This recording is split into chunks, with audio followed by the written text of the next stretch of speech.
নতুন রুটে কিন্তু আমরা গঙ্গাসাগর যাচ্ছি, সেই রুটটাই কিন্তু তোমাদের কাছে তুলে ধরবো। আর আমাদের সময় লাগবে মিনিমাম 3 ঘন্টা ধরে রাখো কিন্তু।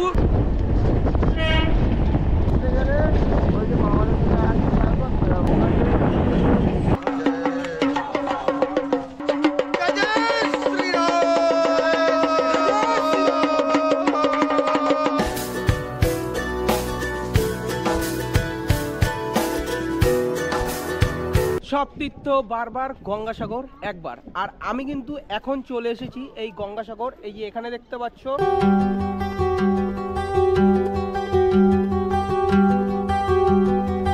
গঙ্গাসাগর থেকে বেনুবন আসলেই পড়বেন বড় ভেসাকলে। কি ভেসাকলে অবশ্যই তোমাদের এই ভিডিওতে বলবো। হ্যালো বন্ধুরা, তোমরা কেমন আছো? আশা করি তোমরা ভালো আছো। চলে আসলাম আবার নতুন আরেকটা ভিডিওতে।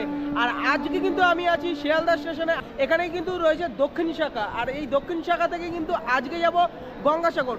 তোমরা কিন্তু এখান দিয়ে গঙ্গাসাগর যেতে পারবে তাই নয়, কিন্তু তোমরা কিন্তু এখান দিয়ে মৌসুনী আইল্যান্ড এবং বকখালি, লালগঞ্জ সমস্ত জায়গায় কিন্তু ঘুরতে যেতে পারবে। আমরা কিন্তু শিয়ালদা থেকে নামখানা পর্যন্ত টিকিট কেটে নিয়েছি, 25 টাকা পড়লো। আমরা কিন্তু গঙ্গাসাগর যাব, নতুন রুটে কিন্তু যাব। আর আমাদের ট্রেন শিয়ালদা থেকে লক্ষ্মীকান্তপুর যাবে, লক্ষ্মীকান্তপুর থেকে কিন্তু নাম্বার চেঞ্জ হয়ে কিন্তু নামখানায় যাবে। তোমরা কিন্তু 7:14 ট্রেনটা ধরলে কিন্তু ঠিক টাইমেই কিন্তু তোমরা গঙ্গাসাগর কভার করতে পারবে। প্রথম থেকে শেষ পর্যন্ত দেখো কেমন খরচা হবে, সমস্ত কিন্তু তোমরা ইনফরমেশনগুলো তোমরা পেয়ে যাবে। 19 নম্বর প্ল্যাটফর্ম, ঘড়িতে এখন 6:49, আর আমাদের এই ট্রেন দিয়ে দিয়েছে 19 নম্বর প্ল্যাটফর্মে শিয়ালদা থেকে লক্ষ্মীকান্তপুর। এই লোকালটা দেখতেই পাচ্ছ। আর এই ট্রেনটা কিন্তু লক্ষ্মীকান্তপুর থেকে তোমাদের বললাম নাম্বার চেঞ্জ হয়ে কিন্তু নামখানায় যাবে।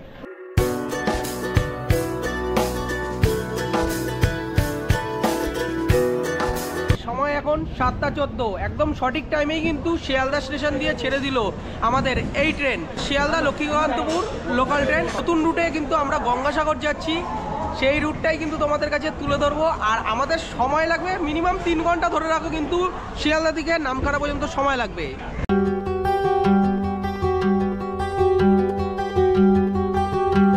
তোমরা তো তাছাড়া কাকদ্বীপ দিয়ে গঙ্গাসাগর গিয়েছো, আর আমরা কিন্তু নতুন রুটে যাব। আর কাকদ্বীপ দিয়ে গেলে একটা অসুবিধা হয়, মানে ঘাটা থাকলে কিন্তু তোমার গঙ্গাসাগরে যাওয়ার জন্য কিন্তু ফেরি সার্ভিস কিন্তু ঠিক মতন পাওয়া যায় না। 2 ঘন্টা ওয়েট করার পর কিন্তু যখন জোয়ার আসে তখন কিন্তু তোমার ফেরি সার্ভিসটা আবার চালু হয়। আর হাতানিয়া, দোয়ানিয়া থেকে আমরা বেনুবন পর্যন্ত যাব, এখানে কিন্তু অল টাইম কিন্তু ফেরি সার্ভিস চলে।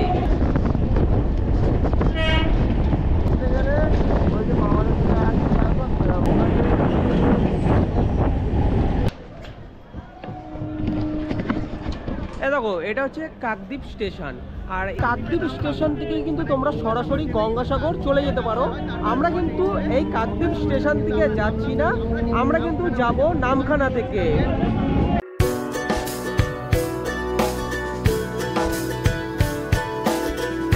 ঘড়িতে 10:06, আর আমরা এসে পৌঁছালাম এই নামখানায়। এই বেরিয়ে পড়লাম এই নামখানা স্টেশনের কিন্তু বাইরে। আর এখান থেকে আমরা সরাসরি চলে যাব ফেরিঘাটের দিকে। আর ফেরিঘাটটার নাম হচ্ছে নারায়ণপুর ফেরিঘাট। আর ওখানেই রয়েছে কিন্তু হাতানিয়া দোয়ানিয়া ব্রিজ, আর ব্রিজের তলায় কিন্তু ফেরিঘাটটা রয়েছে, সেখান দিয়েই কিন্তু তোমরা চলে যেতে পারবে গঙ্গাসাগর। আর স্টেশনের ভেতরেও কিন্তু টোটো সার্ভিস রয়েছে, তো এখান থেকে বলছে 15 টাকা ভাড়া। আর আমরা এখান থেকে একটু রাস্তার দিকে যাব, রাস্তার দিকে আমরা দেখব কত টাকা এখানে ভাড়া নিচ্ছে এই নারায়ণপুর ফেরিঘাট পর্যন্ত। স্টেশন থেকে বেরিয়ে কিন্তু তোমরা রাস্তার দিকে চলে আসবে। আর এখান থেকে ফেরিঘাট পর্যন্ত, নারায়ণপুর ফেরিঘাট পর্যন্ত ভাড়া পড়লো 10 টাকা। তাহলে চলো তোমাদের সাথে দেখা হচ্ছে নারায়ণপুর ফেরিঘাটের সামনে। নারায়ণপুর ভেসেল ঘাট, এখান থেকেই কিন্তু আমাদের দাঁড়িয়ে রয়েছে ওখানে ভেসেল। আর এই ভেসেলে করেই কিন্তু আজকে আমরা যাব বেনুবন ঘাটের, ওখান থেকে কিন্তু আমরা যাচ্ছি গঙ্গাসাগরে। আর মোটামুটি কিন্তু 2 ঘন্টা অপেক্ষা করতে হয়েছে।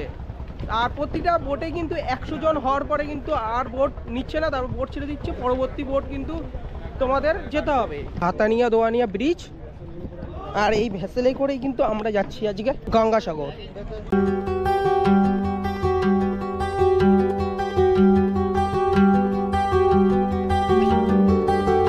আর এই বোটে করে কিন্তু আমরা যাব বেনুবন ঘাট। আর এই ভাড়া পড়বে কিন্তু 40 টাকা, আর সময় লাগবে 1 ঘন্টা মতন। আর আমাদের কিন্তু এই বোট যাবে কিন্তু সমুদ্রর গা ঘেঁষিয়ে যাবে, তার সাথে কিন্তু পড়বে মৌসুনী আইল্যান্ডের কিন্তু দ্বীপটাও কিন্তু তোমরা দেখতে পারো। এই ছেড়ে দিল বোট আর এখানেই চলছে কিন্তু গান, আর সেই জায়গাটা আমি তোমাদের দেখাই।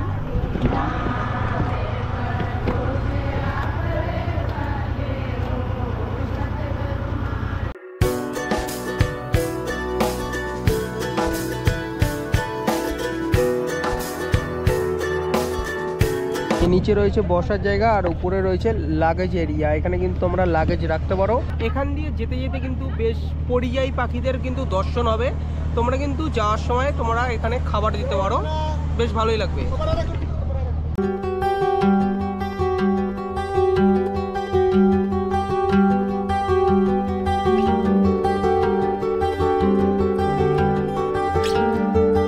ঘড়িতে বাজে 12:51 আর আমরা এসে পৌঁছালাম বেনুবন ঘাট। এই যে আমাদের কিন্তু এই বোট নামিয়ে দিল বেনুবন ঘাট, আর এখান থেকে আমরা অটো ধরে সরাসরি চলে যাব গঙ্গাসাগরে।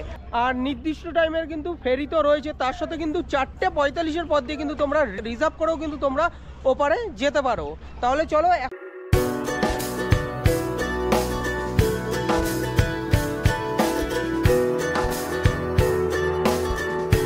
লঞ্চ থেকে বেরোনোর পরে কিন্তু তোমাদের যেই টিকিটটা ওপারে কাটছো সেই টিকিটটা কিন্তু এখানে জমা দিয়ে দিতে হবে, তারপরে কিন্তু তোমরা এই রাস্তা দিয়ে বেরিয়ে যাবে।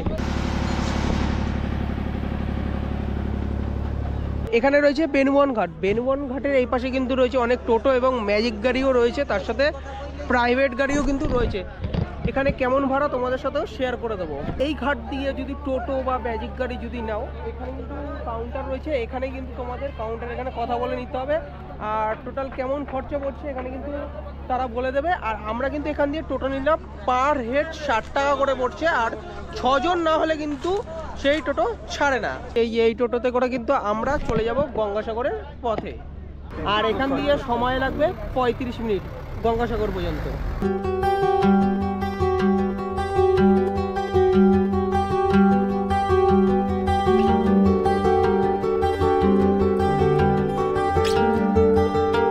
আমরা কিন্তু বেনুবন ঘাট থেকে সরাসরি টোটোতে করে চলে এসেছিলাম এই গঙ্গাসাগর মন্দিরের সামনে। এই পাশেই কিন্তু রয়েছে মন্দিরটা। নিয়ে নিলাম আখের রস, আর এই গ্লাসে কিন্তু 20 টাকা পড়লো, তো আখের রসটা খেয়ে নিই। আর এখানে রয়েছে এই কাকার দোকান, এই কাকার দোকানে কিন্তু তোমরা পেয়ে যাবে আখের রস। এই মন্দিরের পাশেই কিন্তু এই কাকার দোকান রয়েছে। সব তীর্থ বারবার, গঙ্গাসাগর একবার। আর আমি কিন্তু এখন চলে এসেছি এই গঙ্গাসাগর। এই যে এখানে দেখতে পাচ্ছ কপিলমণির মন্দির রয়েছে। গঙ্গাসাগরের আশেপাশের জায়গাগুলো ঘুরিয়ে দেখাবো, কেমন পরিস্থিতি রয়েছে আর কি কি পরিকল্পনা চলছে সেগুলোই কিন্তু তোমাদের আজকের এই ভিডিওতে দেখাবো। আর কেমন খরচা পড়বে তো তোমাদের দেখিয়ে দিলাম, নতুন রুট কিন্তু তোমাদের দেখিয়ে দিলাম। তো কেমন লাগলো অবশ্যই কিন্তু তোমরা কমেন্ট করে জানাতে পারো।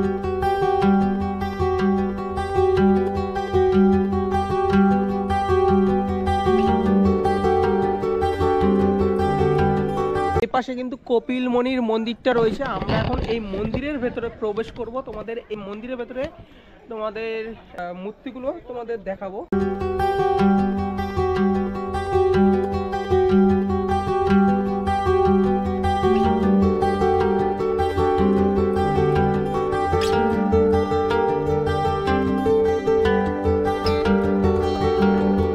এই ইতিহাসটা জেনে নিই এই কপিলমণি। श्री राम जी के 60,000 पुत्र थे, तो वो जो है अश्वमेध यज्ञ करते थे। अश्वमेध यज्ञ 100वां यज्ञ पूरा होने वाला था। उसके बाद में जो है इंद्र भगवान इनका घोड़ा जो है ले जा करके भगवान कपिल मुनि जी के पीछे जो है बांध दिए। तो वो लोग आए तो उनके ऊपर सब तमाम यातनाएं करने लगे, अस्त्र शस्त्र का भी प्रयोग किया। तो जब उनका ध्यान भंग हुआ तो नेत्र के सामने थे ही, नेत्र खुलते ही 60,000 पुत्र जलकर भस्म हो गए। फिर इनके 8वें पुत्र के जो है श्री राजा भागीरथी जी महाराज हुए, तपस्या करके माता गंगा जी को अवतरित किया। फिर ला करके यहाँ पे मकर संक्रांति के दिन मिलाया, जहाँ पे 60,000 पुत्रों की अस्थि थी। तब से जो है मकर संक्रांति को विशेष माना जाता है। और कपिल मुनि भगवान जगत के कल्याण के लिए यहाँ लोग सबका कल्याण करते हैं। लोग आते हैं दर्शन पाने के लिए, पुण्य अर्जित करने के लिए। अच्छा, এই যে পাশে রয়েছে রাজা সাগর, আর কপিলমণি এখানে রয়েছে, আর মা গঙ্গা। তো তাহলে তোমাদের দেখিয়ে নিয়ে আসলাম এই কপিলমণি মন্দিরের ভেতরে যে বিগ্রহগুলো রয়েছে, অর্থাৎ কপিলমণি এবং যে রাজাসাগর, মা গঙ্গা, তার সাথে আরও অনেক ঠাকুরের বিগ্রহগুলো রয়েছে। তোমাদের তো দেখালাম, কেমন লাগলো অবশ্যই তোমরা কিন্তু কমেন্ট করে জানাতে পারো। আর এই পাশে রয়েছে কিন্তু গঙ্গাসাগর রয়েছে, আমরা একদম গঙ্গাসাগরের দিকে যাব। আর কেমন প্রস্তুতি পর্ব চালু হচ্ছে এই পৌষ পার্বণের যেই মেলাটা হয় এখানে, সেই মেলাটার প্রস্তুতি পার্বণ কেমন হচ্ছে সেটা তো তোমাদের দেখাবো। আর এই মন্দিরের পাশে কিন্তু এরকম একটা মন্দির রয়েছে, এই সাইডে যেই জায়গাগুলো দেখতে পাচ্ছ এগুলো কিন্তু কপিলমণির আশ্রমে কিন্তু সাধু সন্ন্যাসীদের আখড়া রয়েছে, কিন্তু মেলার সময় কিন্তু তোমরা দেখতে পারবে। আর এখানে কিন্তু অনেক ফলের দোকান থেকে শুরু করে ফুচকা এবং আরও অনেক কিছু দোকান কিন্তু তোমরা এখানে দেখতে পারবে। এখানে একটা বসার জায়গা রয়েছে এপাশে, আর দুপাশে ওয়াচ টাওয়ার, আর এই পাশে একটা তোমার পবিত্র কপিলমণি সরোবরটা রয়েছে। এখানে সাধারণত মানুষ স্নান টান করেই কিন্তু এই মন্দিরে কিন্তু পূজা দিতে আসে।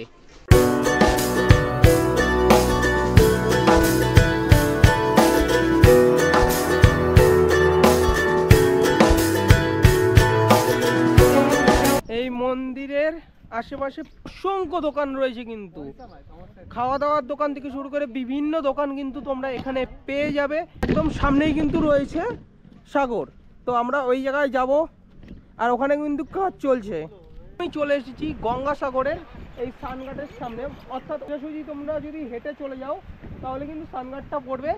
আর এই জায়গায় কিন্তু আগে স্নানঘাট ছিল, তো এই জায়গার অবস্থা দেখতে পাচ্ছ, মানে এত অবস্থা খারাপ হয়ে গেছে। গ্যাস এবং আরও অনেক ঝড়ঝাপটা আসার পরে কিন্তু এর এই প্রবলেমগুলো হয়েছে। দেখো কি অবস্থা হয়ে গেছে, পাহাড়গুলো কিন্তু ভেঙে গেছে। আর এখন কাজ চলছে। কপিলমণির আশ্রম দর্শন করে কিন্তু আমরা সরাসরি চলে আসলাম এই স্নানঘাটের দিকে। এখানে দেখতে পাচ্ছ স্নানঘাট, এই এখানে কিন্তু অনেকেই কিন্তু স্নান করছে। আর বলতে গেলে সব তীর্থ বারবার, গঙ্গাসাগর একবার। আর অবশ্যই গঙ্গাসাগরে আসলে একবার গঙ্গাসাগরের এই জল কিন্তু এখন মাথায় দিয়ে তারপরে তোমার জার্নিটা কিন্তু স্টার্ট করবে। তো আশেপাশে কিন্তু অনেক মানুষই কিন্তু এসেছে কপিলমণির এই আশ্রম দর্শন করতে এবং স্নান করতে। আর এখানে কিন্তু অনেক চেঞ্জ রুম রয়েছে, এখানে মিনিমাম 10 টাকা মতন নেয়, 10 থেকে 20 টাকা নেয় চেঞ্জ করার জন্য। আর আশেপাশে দেখো, দেখো আশেপাশের দোকানগুলো রয়েছে, তোমার ডাব থেকে শুরু করে অনেক খাওয়া দাওয়ার দোকানগুলো রয়েছে। এখন আপাতত বন্ধ রয়েছে। আর বসার জন্য চেয়ারের ব্যবস্থা রয়েছে। হর হর গঙ্গে, হর হর মহাদেব, হর হর মহাদেব, হর হর গঙ্গে, হর হর গঙ্গে, হর হর গঙ্গে।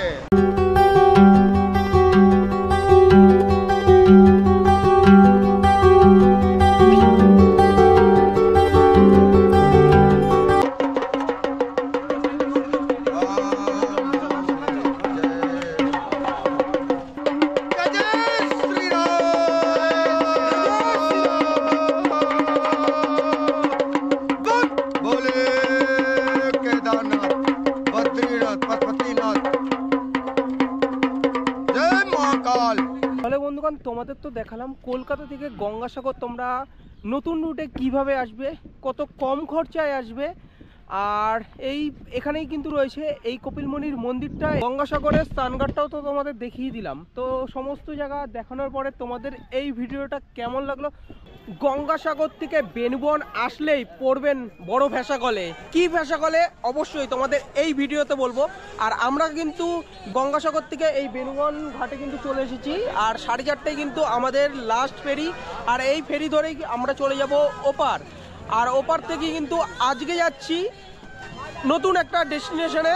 কালকে কিন্তু নতুন একটা ভিডিও আবার চালু হবে। আর ভিডিওটা আজকে এখানে এন্ড করব। তার আগে আমি তোমাদের কি ভেসাকলে পড়বো সেটাই আমি তোমাদের সাথে বলে দিই। শেয়ারে তুমি কিন্তু গঙ্গাসাগর চলে যেতে পারবে, কিন্তু ফেরার সময় কিন্তু একটা বাজে ভেসাকলে পড়বে। ওখান থেকে কিন্তু শেয়ার গাড়ি পাওয়া যায় না, বিভিন্ন রকমের রেট চায়। ভাই তুমি যদি দুজনও আসো 250 টাকা করে নিয়ে নেবে। আর টোটো চালকদের মাথাবার্তা একদম ভালো লাগলো না, মেনবার বাজে রুট ব্যবহার করলো আমাদের সাথে, সেটাই আমি তোমাদের সাথে শেয়ার করলাম। 3 জন আসো তাহলে কিন্তু তোমাদের ওই টোটোতেই আসতে হবে, অন্য টোটোতে কিন্তু তোমরা আসতে পারবে না। এরকম কিন্তু বাজে পরিস্থিতি কিন্তু এখানে রয়েছে। তোমরা যদি চাও এই রুটটায় আসতে পারো, নয় তোমরা কিন্তু কাকদ্বীপ হয়ে কিন্তু লট নাম্বার 8 হয়ে কিন্তু তোমরা সরাসরি তোমরা গঙ্গাসাগর ভ্রমণ করতে পারো। তাহলে চলো, আর এখান থেকে আমরা চলে যাচ্ছি ওপারে। তাহলে আজকের এই গঙ্গাসাগর ভ্রমণের ভিডিওটা তোমাদের কেমন লাগলো অবশ্যই তোমরা কিন্তু কমেন্ট করে জানাতে পারো। ভিডিওটা ভালো লাগলে অবশ্যই লাইক করো। দেখা হচ্ছে পরবর্তী একটা ভিডিওতে। সুস্থ থেকো, ভালো থেকো, বাই বাই।